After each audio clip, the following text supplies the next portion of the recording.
Hello, welcome to another episode of Raw Threads, where we unthread the threads that matter. What do I mean by that?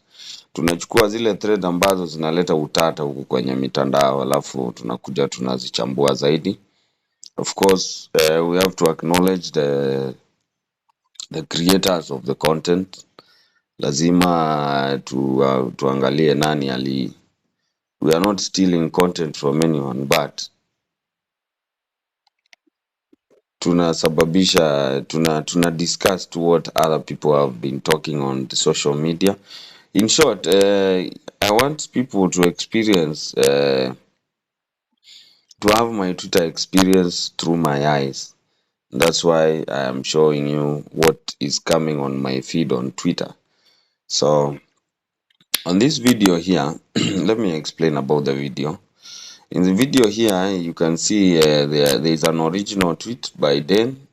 And then there's a follow-up tweet by Tristan Tate. So the original tweet was by Dan, ambaye alikuwa ana suggest kwamba the British did a better job while they were managing the colonies as opposed to now when the British already left na wakaacha the locals to man these colonies. So this is what Dan was putting out, kwamba he was for the idea that, and now when you look at the video unaona this is Jamaica, and possibly this is when the Queen visited the colony, ambapo there is some semblance of organization, na ambapo hiyo video ikianza unaona hakuna hiyo organization yenye ilikuwa kitambo ambayo bwana Den hapa anajaribu kupasa across. I don't know whether it's a man or a chick, Ultra Den. So at the start of the video, look at it. Jamaica was better 100 times under the British rules. Sahii ni manyumba zimezeeka, watu wamelewa. Look at the place is so crowded. It looks deteriorated. Look at the town when the British Empire was running the show. Yes. So that's it. Now, straight away, let's go into the tweet ambayo Tristan Tate ali tweet na ikaleta utata sana. When I talk about the British Empire, everybody flips out. This is my point. So Tristan hapa anajaribu kusema kwamba mnasema kwamba the British Empire was bad, but when they were running the show, things were running, as opposed to now when the British Empire has already left. But his point leaves a lot to be desired. As we can see, there are discussions which have been held here, and we are going to look at some of these tweets so that we can understand what people say about Tristan Tate's take. Straight away, let's go to Kalwa Al-Shurafa. He's one of the he commented something ambayo yenye ilileta utata sana. And you can see from the tweet, I do not agree. Really make his stand ijulikane. I do not agree because of British occupation. It led to the current situation in Jamaica and many other countries. I agree with Carl. I agree with Al-Shurafa that the British occupation is responsible for some of the challenges Ziko. For instance, some of things like slums. Slums are as a result of civilization yenye ililetwa na mzungu. If you look at history, way before the early visitors, there were no beggars in Africa. How could you be a beggar and the only thing mwanadamu mwafrika angekuwa nayo kwanza ni land? Ukishajijua hivi, you know that you are entitled to some land. Your father was supposed to give you the ancestral land. Mwafrika kitu alikuwa nayo nyingi ni ancestral land. So tell me how you would have existed in a slum kama ungezaliwa tu ukijua you are not a squatter.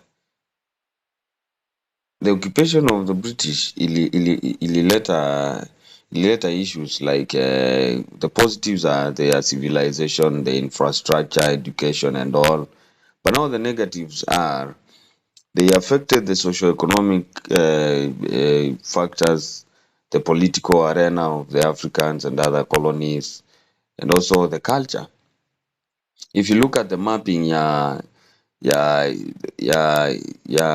Africa, how they scrambled and partitioned Africa, you see that some of the maps, the boundaries is cut across tribes. No matter in one country there is this tribe, and in the other country still the tribe is there. For instance, you can see the separation of Somalia and the Somalis in Wajir. That's for example. There is also the Maasais in Kenya. There are also Maasais in Tanzania.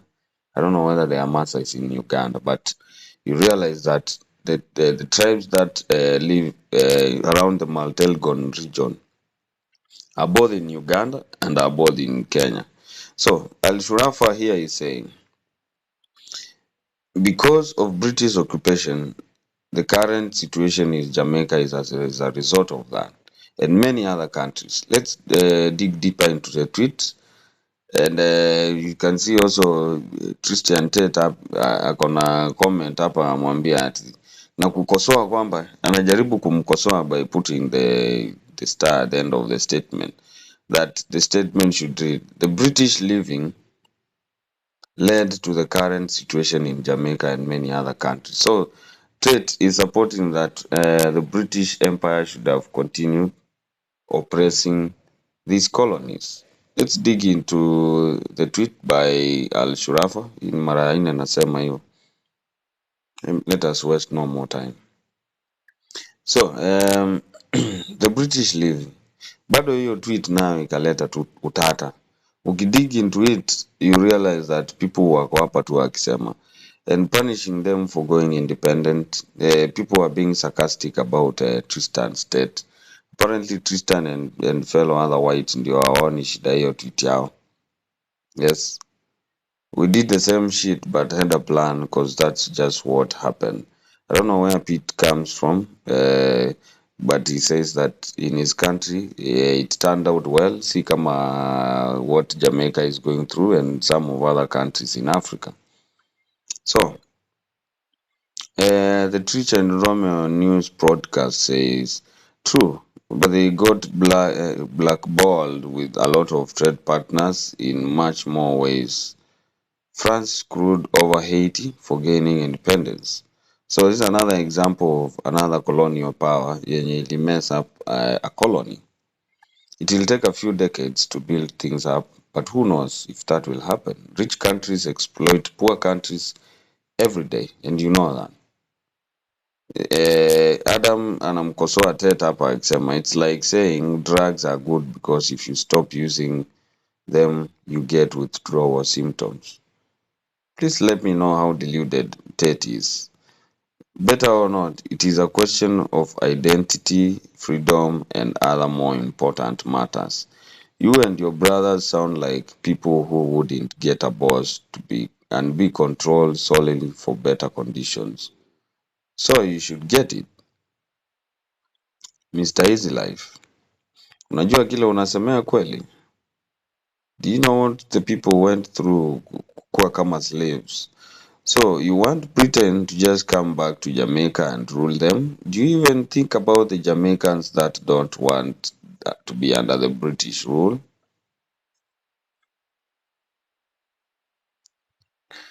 We were slaves under them. We do not want to be under them again. I would love to see them try this in Jamaica again. True. Hiyo ni ujinga gani? You need to understand that they also exploited the countries they colonized. Not saying all these countries got better when they got independence, just showing why the countries wanted to gain independence in the first place.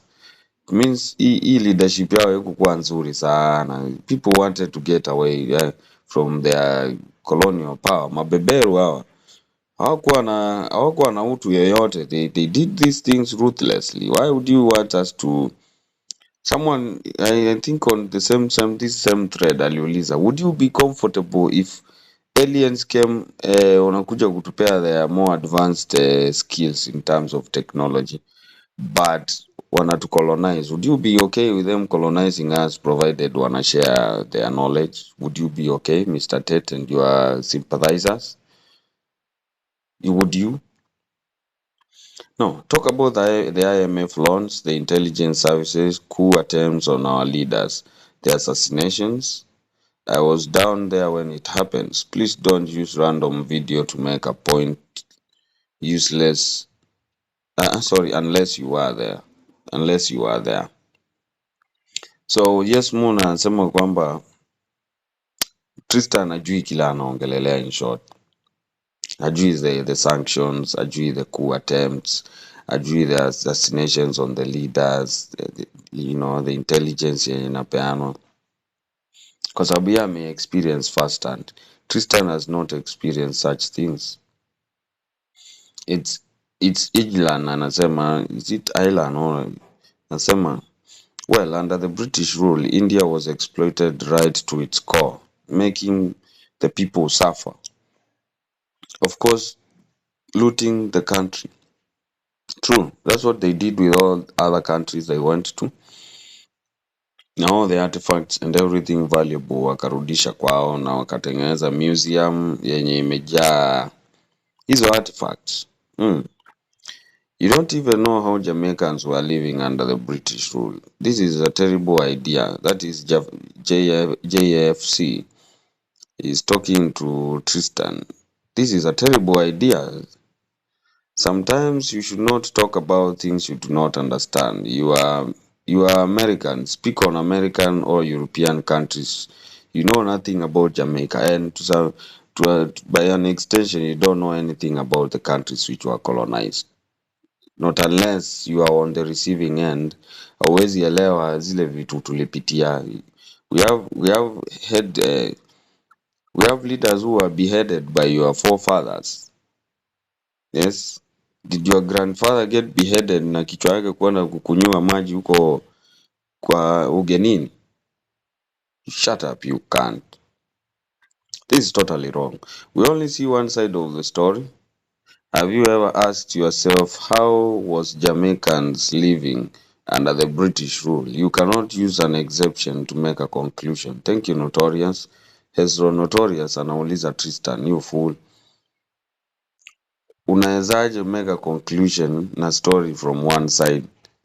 Sounds like someone who is so misinformed ama anaongea from a point of privilege or something. Tristan do not understand that when the British colonized Egypt, they stole from our history. Same with India, British stole their jewelry. So, ukiangalia hapa, it's a similar story kwa kila country they went to. So you see here, there is Egypt. Mtu alisema the only thing that is missing kwa museum ya Britain ni the only precious thing which is missing kwa British museum ni the pyramids, just because they couldn't fit. There's no way they could have carried them to the museum, the fuckers. So you see the same they did to Egypt, the same they did to India and the rest of Africa. Beefy Chan says, nah bro, I know we can't agree on everything, but you're wilding on this one. True, maybe alikuwa anatafuta engagements, but the issue of colonialism is a serious issue ambayo tutaiongelea tena na tena. Living and taking the wealth with them which wasn't theirs.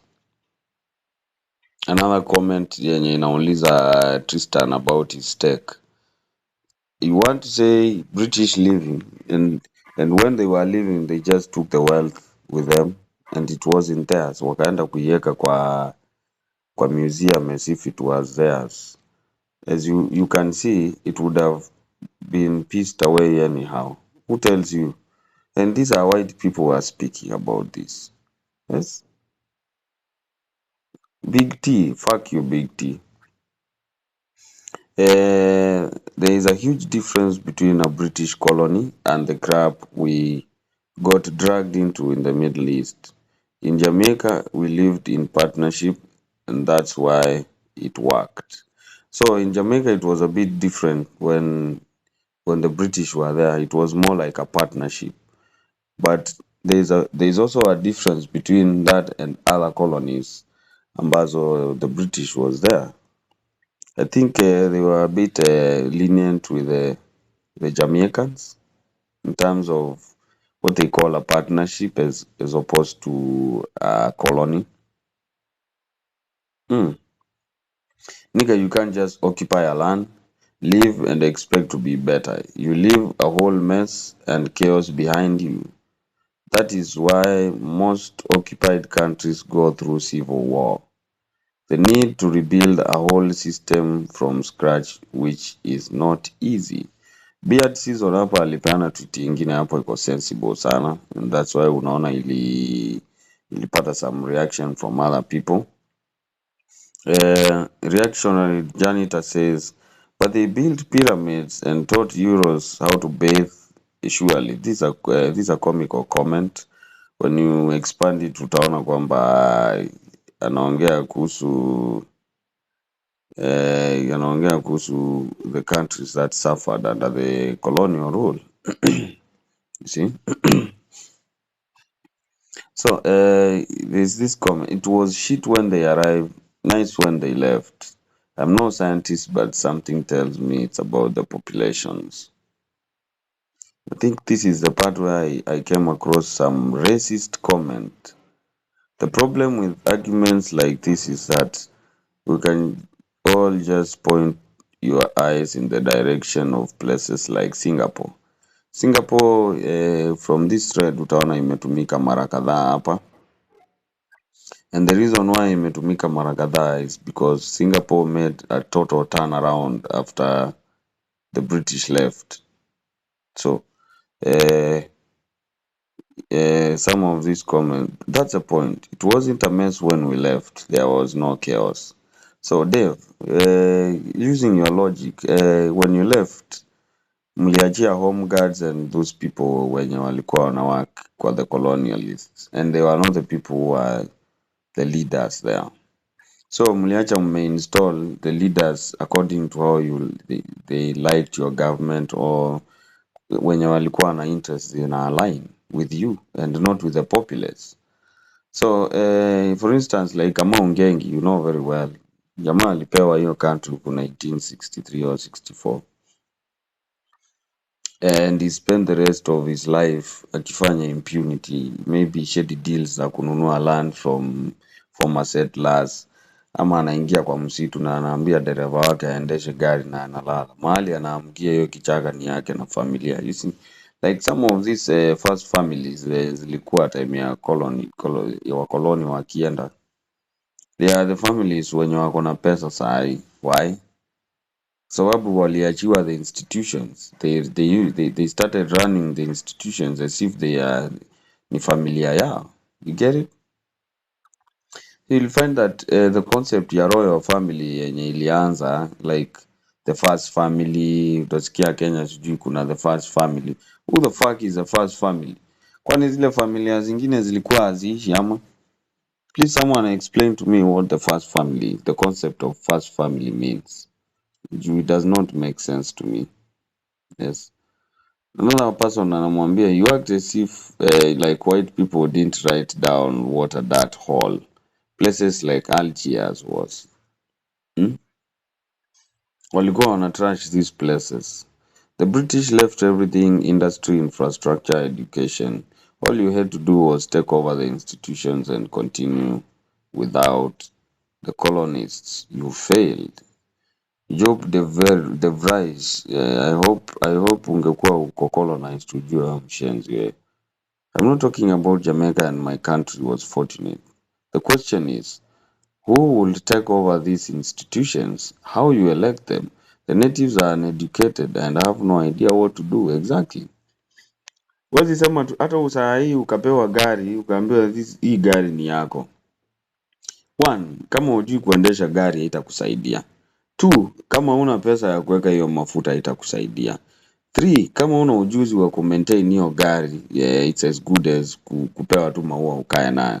So this is the same case which happened with the colonies and wenye waliachiwa. Okay, you wanted that to live, you got what you wish for. Pussies Vietnam got blown into pieces and a million murdered as recent as 1971. They do not have 1% of the dysfunction of Jamaica or Haiti. But kuna mtu alimkosoa hapa Vetus Spiratus. Just look at the comment here. Yes, it is not even close to a comparable situation. Vietnam had its independence. This is a comment I was looking for. The British controlled Jamaica for 300 years. Haiti, sorry, not Haiti. Vietnam ilikuwa iko independent, iko nchi huru kabla hata the USA invaded huko 1971. So this is a whole different scenario, you know. Haiti has been ravaged by natural disasters, and the Clinton Foundation to pretend that the literal systemic oppression of these regions doesn't exist and never has existed is disingenuous at best. So Tristan, get off your high horse, and so those are the sympathizers wenye mnasema ati the British did the best. I think you're missing the point. And at the end of it, we are going to see how whether most of the people agree with you or disagree with what you have said, set and your sympathizers.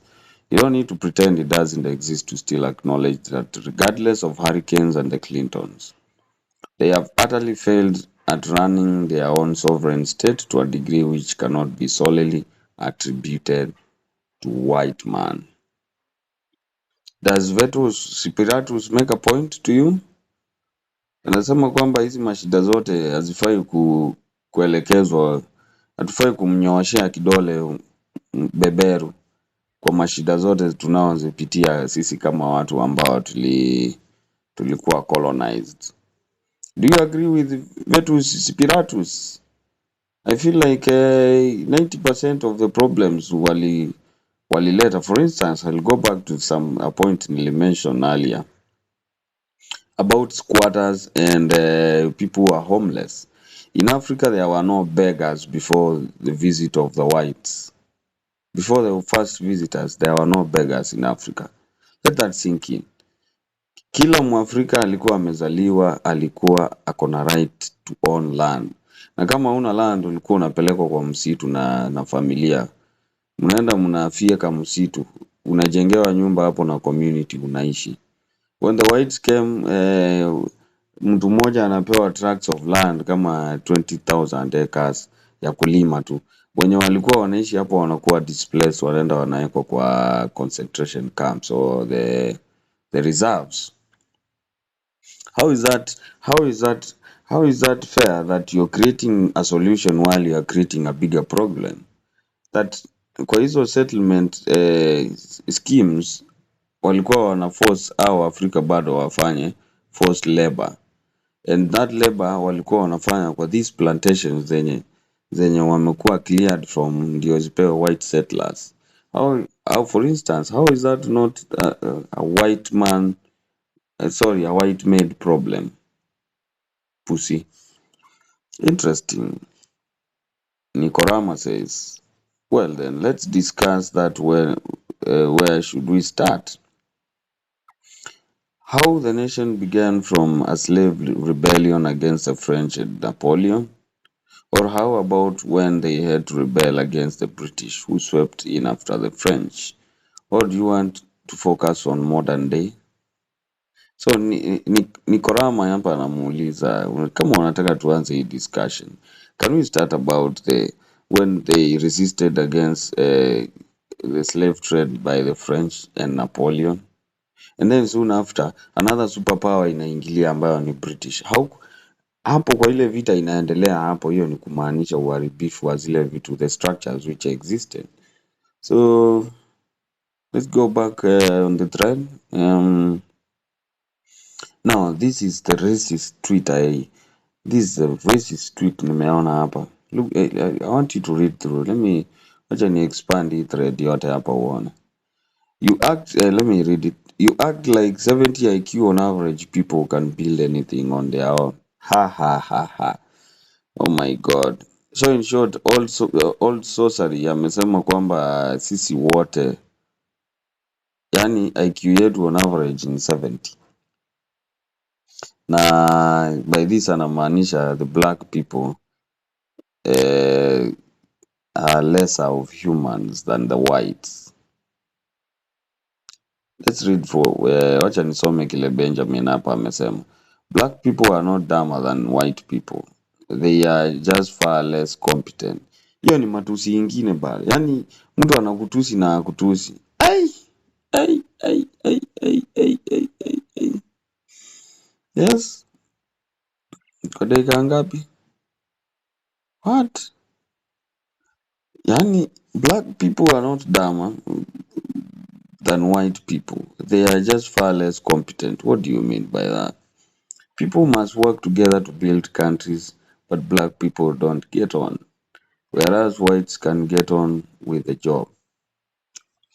Kile anajaribu kumaanisha ni kwamba ati hakuna unity among Africans na kwamba we are still not competent. I see Benjamin's tweet is more or less the same as all sorcery's tweet. Why? So all sorcery ana reply hapo chini anasema no, they are obviously dumb if you live in reality. What? This is so racist. No wonder umeweka sura yenye si yako we pussy. Sasa tuone unakaa aje, 2 followers you pathetic cunt. Ndio umeweka picha ya babako hapo. I do. Benjamin anajibu. They are less much competent. They need a white person in there to keep it together. And to know who the higher up is, then they can be somewhat submissive and just work instead of trying to kill the black boss. Both Old Sorcery na Benjamin wako na prejudice towards the black people. Ya Old Sorcery anasema hatuna IQ at all. Do you agree with Old Sorcery? Do you agree with Old Sorcery? Do you agree with Old Sorcery kwamba ati hatuna ubongo kabisa? Do you agree with Old Sorcery that hatuna ubongo kabisa? IQ yetu hata ipiti 70. And then Benjamin on the other hand anasema pia black people cannot do anything without the supervision of a white person. So what is the difference between these two racists? Yes, the good thing with Twitter is you are allowed to be a racist na hakuna mtu atakuuliza. Nearly all Africa is a third world. That should explain to you something, Mr. Tet the Talisman. Inakuelewa kwamba the whites did nothing to help the situation. Wangeachana na sisi with our civilization the way we wanted it. It was garbage before they got there. It's garbage after they left. Still rape and pirate more, you leech. I wonder who maximum content was targeting this. Back to the thread. That is bado tuko tweet ya Carlos Shurafa. Hata hatuja open zile tweet zingine. This is an enormous thread yenye imepata a lot of reactions. So tumemalizana na hiyo reply ya Beard Season. He was talking in support of Carlos Shurafa. Moving on swiftly. Do you know the history? That is someone who is asking Tet the Talisman and akireply under tweet ya Shurafa. The perpetual deals made before they left. Those deals have led to this, not entirely, but majorly. So you see, the British hawakuacha any succession plan ya maana. They did not. So whatever progress they made ilifalter soon after they left kwa sababu there were no support system in place ya kusaidia the new leaders to lead their countries using the new civilization yenye ililetwa na the British. Ireland has been made 100 times better since Britain left. There was a discussion there. I've never been to Ireland, so let me not speak much about Ireland. Let me speak about the other colonies there in South Africa. The British living because Jamaica almost out of resources. Many European stealing resources from Asia and Africa, Africa, Asia, and Middle East. So Rifza game hapa anasema British waliondoka sababu waliona wameexhaust almost all the resources ziko kwa hizo colonies, or maybe they've had enough in their bank reserves, na hivyo ndio wakaanza kutoka kwa hizi colonies. It's not the opposite. Si ati watu walipigania independence. The British chose to leave these colonies juu ukiangalia one of the reasons zenye walikuwa wanaanza kutoka kwa hizi colonies ni kwamba the colonies were too many. British conquered a lot of colonies, and now ikafika some point ukapata kumanage these colonies was a task. Ni kama ile vitu wameiba yote nao wanaavu kuispend tena kumanage these colonies, that is in terms of manpower, resources kama pesa, leadership. Like the queen could be in many countries. Unasikia queen alikuwa na rule Australia, Canada, bado anakuja Afrika, anatambulika kama, those are some of the reasons why British left, and also resources pia zikakauka. It's not like mulianza ati vita ati ndio mka overpower British, no. Well, the UK is a failed society right now. This is one tweet I liked about Vala UV. The UK is a failed society right now. I can't imagine what would have happened to poor Jamaicans if the British remained till now. So what VA is trying to say is amwezi kuwa mnaongea kuhusu ati vile ati, you see this tweet here. You cannot be talking about how the UK was doing a good job back then, na saa hii wao wenyewe their society is in shambles. The UK is a failed society right now, and we can both agree that, with the LGBTQ movement and all. Even football clubs are now donning captain armbands, zimewekwa hadi gazing. Jesus Christ, I don't know where we are heading to. Another example is Sam Smith. Mtu amekuwa mwanaume amegeuka, and now these are the things which are being showed to our kids. Not even our kids. If you have a kid, you have the duty to protect your kid from the influence of the Western. If you know what a Bilarasa is. This is where his message starts to sound hypocritical. Drelly says that the message by Tristan, the British were doing a good job. Now it has become hypocritical. Just kama US, kama UK walikuwa so perfect in their dealings. Why is that their society is crumbling right now? I think Kenya walikisumbua huko kitambo inakuja, it is coming to kuwaramba right now, yeah? Like it is of no importance. It is going to waramba them. Thanks to mass immigration and weak leaders. So what Abong anasema, mass immigration from other countries to the UK has led to the society failing. Do you agree with what Abong? Unakubaliana kwamba the immigrants ndio wameenda wakaleta misbehavior huko UK ama wameharibu society? Ama tu what Abong ako too bitter that there are people there and the inability to elect strong leaders? Let's go back to the thread. At least tumalize hii ya Al-Shurafa and Tet. They wouldn't have been affected by the British leaving if they never showed up. Lol. Having a foreign power invade, forcefully take control of your government, completely change everything, and then leaving is definitely gonna fuck up some progress. Thank you, Chris. Your point is straight clear. Iko very straight kwamba the invasion by the British ili introduce a new power, a new civilization to these countries, as if these countries do not have any sort of civilization. You went ahead mkaenda mkaeka your civilization in these countries without anyone asking you. Yani, I'm trying to picture the African society way before the Europeans came. Yes, there was the influence of foreigners ambao walikuwa wana trade with Africans in the coastal regions. Early visitors like Vasco da Gama and the rest, ambapo these people acted as spies.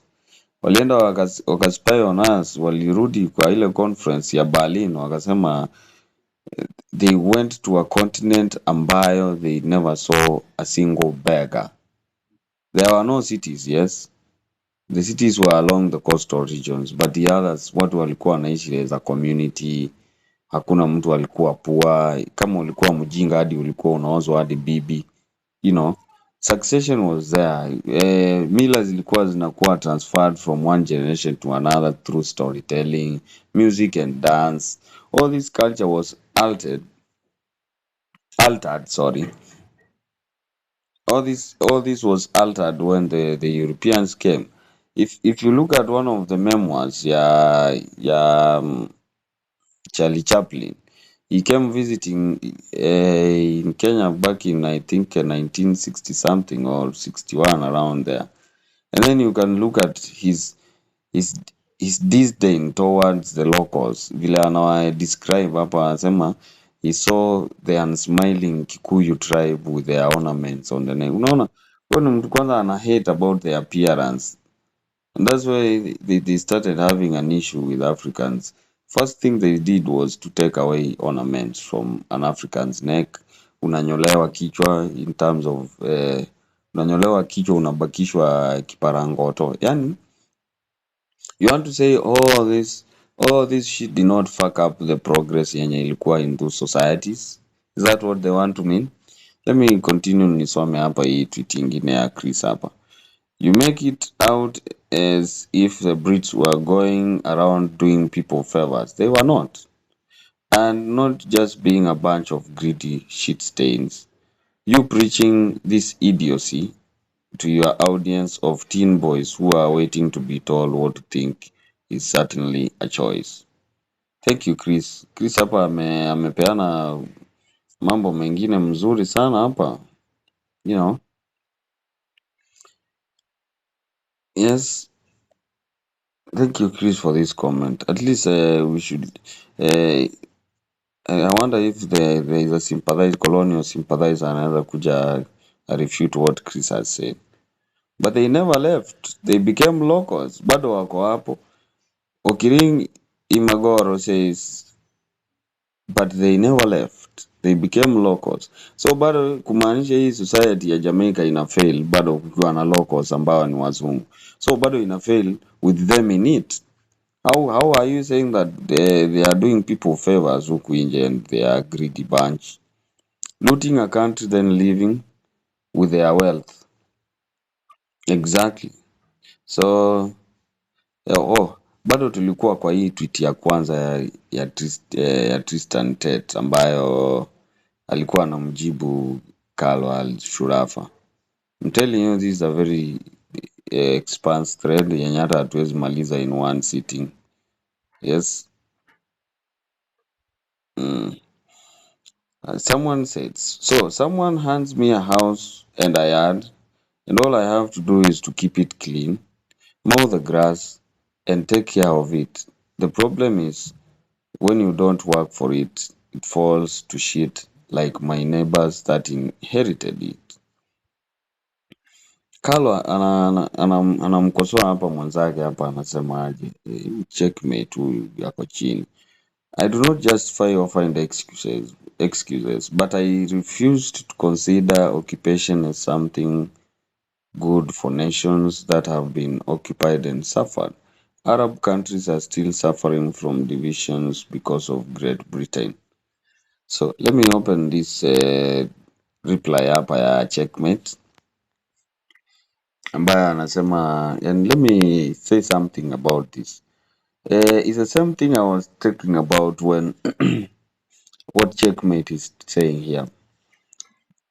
Saa hii tuseme hujui kuendesha gari at all.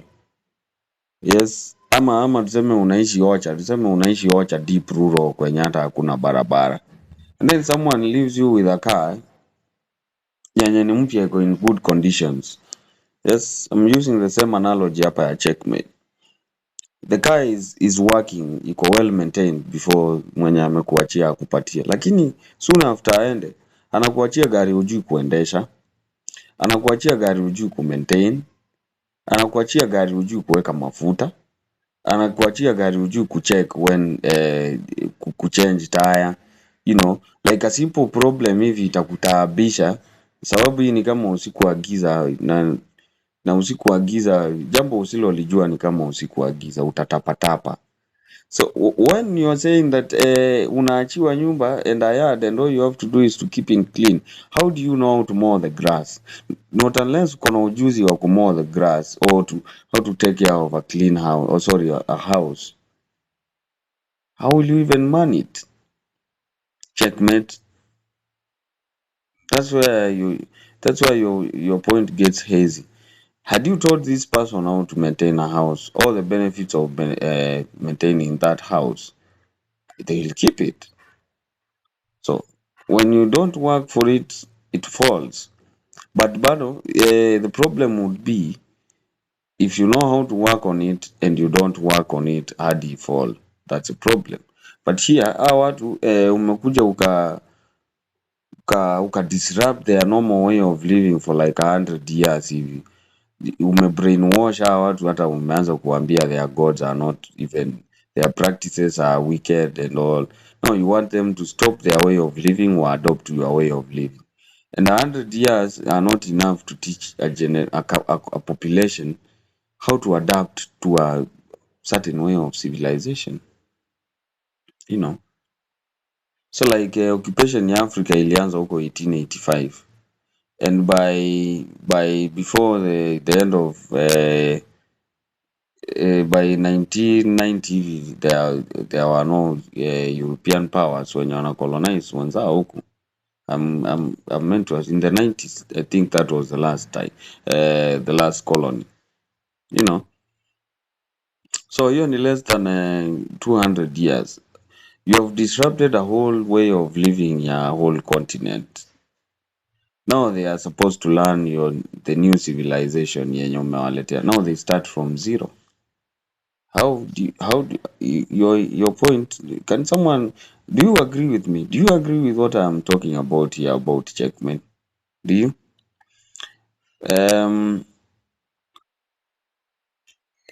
Al-Shurafa alienda aka expound akasema hapa there are a lot of problems in the Arab countries zenye zimeletwa na the invasion of the Great Britain. And there is a sympathizer hapa wa the colonialists asema, anaambia Al-Shurafa aache kulalamika, mashida yao imeletwa na inbreeding, you know. Like there is this kuna hii prejudice ambayo ati Waarabu wanaoa their cousins. I'm not an Arab, so I don't know much about this. So yeah, so if you look at this tweet, if you're an Arab, you can read about how Steve Oid anatetea kwamba Britain was occupied for thousands of years. It also created the greatest empire the world has ever seen and brought civilization to the entire world. You can sit there and say occupation isn't good for nations when it built the best nation the world has ever seen. One question for Steve Oid. Who told you that we needed this civilization ya mzungu? And also, who told you that people never existed? That watu hawangekuwa civilized without the invasion of the British Empire? Please answer me that, someone. The native population in the Caribbean was not African. People was imported to do the tasks. The local rebels who refused to do it, and they were wiped out. Thus importing a very flexible type of hand labor.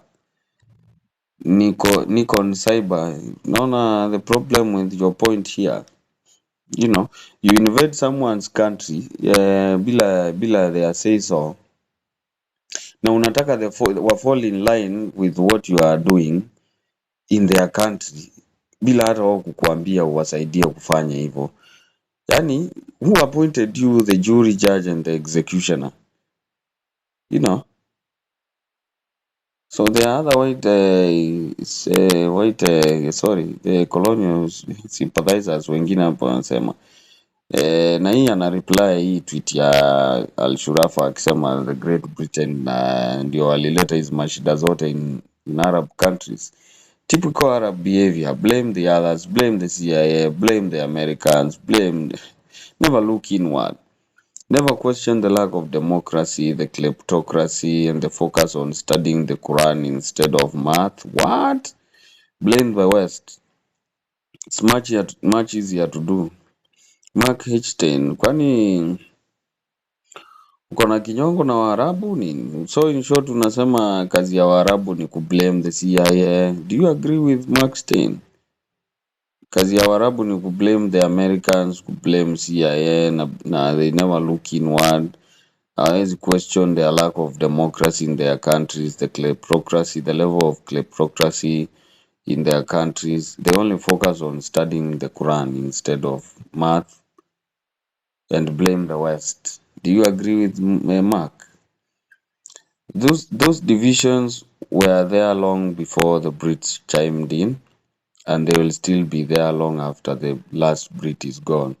Do you agree with Tom that the problems in Arab countries and all other former colonies, are not as a result of the British invasion, but the problems ziko within the countries wenye wanarun hizo country wako pamoja, they are in it on, they are in on it. The Arab countries did it to themselves, says Wanderer. They profited centuries from the slave trade in Africa like everyone. Then they couldn't stop the tribal differences to regain power, not because of any European empire. Mtu hapo kwa comment section hebu tueleze hii nini. Or maybe you can share what you know. How is North African Middle East occupation going in Europe? You know the proposed inverse. Let's read more replies. So fucking what, Carlo? They were all Ottoman lands who are also invaders to that part of the world. Europeans have been fighting back Muslim hordes for centuries, so save your tears for someone else. We know the Muslim playbook, when they get half a chance. So what Sierra here is trying to say is that hata hao Waarabu hizo countries they occupy in the Middle East ilikuwa Ottoman's lands. Ottoman was also a conqueror and I'll invade those parts of the world. So anawaambia look at the pot calling the kettle black. So what he's trying to say is that Arabs in the Middle East were also invaders. Amazing how Vietnamese, Hong Kong, Singapore, South Korea, Indians, and the rest are not suffering. Why do they succeed next to the Caribbean failures? Nicholas Pettinato. Can someone explain to us why some of these former colonies are thriving while others are still languishing in poverty? Yes. Sawa sawa. Bloody occupiers and their aqueducts. Great Britain created the Sunni Shia divide. It was bongs. Who did that? Enjoy your civil wars, savages. Hey, watu hapa wako na chuki na Waarabu.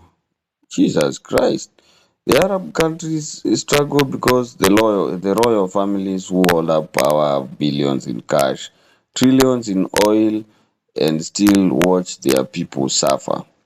They have governmental power but keep all the profits from the region's main export. Private golden jumbo jets are more important.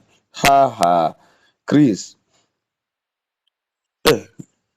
Chris amechambua Waarabu. So in short, from the comments I'm getting here, kuna a lot of hate mail towards the Arab countries from these whites. Right, brown people are not responsible for their own actions. It's the adults, white people's fault. Seriously, grow up. What? Let's go further down the rabbit's hole. Arabs were colonizers, conquerors themselves. You fucking idiot. You have no idea how dumb and hypocritical you sound. But your ancestors' expansion was the good variety, right? Ha ha ha. So what Job DeVries anasema hapa ni ana reply kuhusu Al-Shurafa, wanamkosoa hapa wakisema aache kusema ati the Arab countries are still suffering from divisions because of the Great Britain. And now here Job DeVries says Arabs were colonizers. So aache kulia, anamwambia. What do you think about this? So anamuuliza, do you think your type of your colonization was better than the one the whites practice on other colonies? Dylan Barnes says Muhammad was an interesting conqueror, considered historically as the peaceful conqueror. The lack of clarity on who should succeed him caused his empire to collapse after he died. His empire rivaled Genghis Khan and Alexander the Great. So one thing I'm picking from all this is that the great people wenye walikuwa wanajita great people, they did not spend much of the time devise a succession plan.